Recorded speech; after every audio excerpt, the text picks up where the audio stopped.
इस समस्या का कोई समाधान नहीं दिखता है।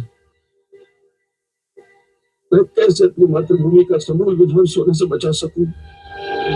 अब इन बातों के सोचने का समय नहीं रहा। इससे पहले कि महाराज रावण के मन में आपको बंदी बनाकर कारागार में डालने का विचार आ जाए, आपको यहाँ से निकल जाना चाहिए। पर मैं कहाँ जाऊं?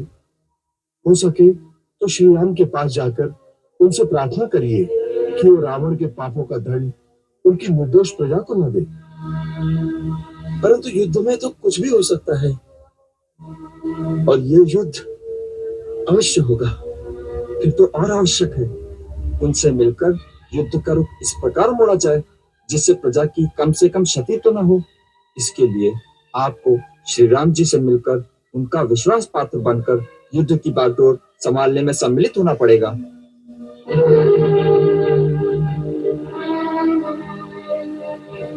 मैं श्री राम का भक्त अवश्य हूँ, परंतु इस समय वो लंका के शत्रु है। क्या मेरा धर्म उनका साथ देने की आज्ञा देता है? हाँ राजन, पहली बात तो ये कि श्री राम लंका के शत्रु नहीं, रावण के शत्रु है।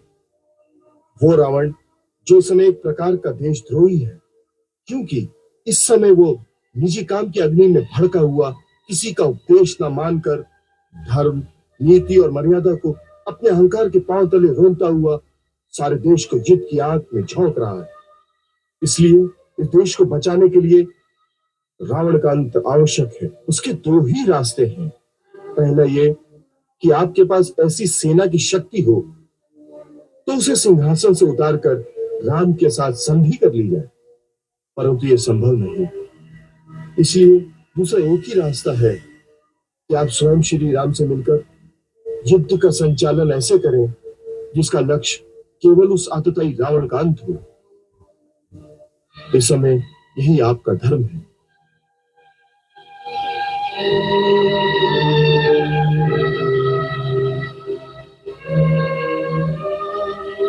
ये इतना गंभीर विषय है कि कोई भी निर्णय लेने से पहले इसमें गुरुजन की सम्मति और आशीर्वाद आवश्यक है। पता, मैं अपनी माता के पास जाता हूँ, वो जैसी आज्ञा देंगी मैं वही करूंगा।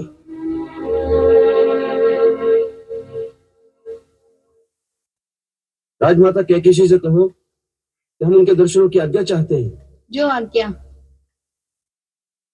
माँ,